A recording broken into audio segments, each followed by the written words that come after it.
Cream बिना पनि यति मिठो रेस्टुरेन्ट स्टाइल कार्बोनारा आज मैले घरमा बनाएर खाएको यति मिठो भयो नि। जुनैसुकै नुडल्स लिनु अनि बेकन अनि चिज अनि यो हर्ब्सहरू लिएँ मैले चाहिँ कराईमा थोरै पानी एड गरेर यो स्पागेटी हालेँ अनि नुन हालेर प्याकेज इन्स्ट्रक्सन अनुसार बोइल गरिदिएँ। अनि बेकनलाई पनि यसरी सानसानो गरेर काटेर हालेँ। अनि बेकनलाई फ्राई गर्दा तेल एड गर्नु पर्दैन है। बेकनलाई एकैछिन फ्राई गरिदिएँ, ब्राउन भएपछि निकालेँ अनि स्पागेटी पनि पाक्यो।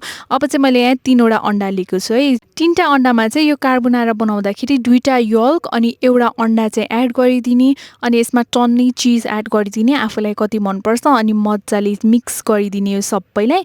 अनि त्यसपछि कराईमा चाहिँ थोरै बटर अनि गार्लिक पनि एकैछिन फ्राई गरिदिने अनि अहिलेको स्पागेटीलाई चाहिँ यसैमा हालेर फ्राई गरिदिने हाई हिटमा। स्पागेटी चाहिँ मैले 1 बटुको जति मात्रै लिएको थियो अनि हर्ब्समा चाहिँ मैले यहाँ थाइम, ओरिगानो, ब्ल्याक पेपर हालेँ। तपाईँहरूसँग जे छ त्यो हाल्दा हुन्छ। अनि हाई हिटमा यसलाई चाहिँ एकैछिन चलाएर फ्राई गरिदिने अनि माथिबाट चाहिँ थोरै बेकन पनि एड गरिदिएँ। अनि यो अन्डा र चिजमा चाहिँ पास्ता बोइल गरेको पानी पनि थोरै एड गरेर एकैछिन चलाइदिने अनि यो नुडल्सलाई एड गरिदिने, यो स्पागेटीलाई एड गरेर यसलाई मस्तले चलाइदिने।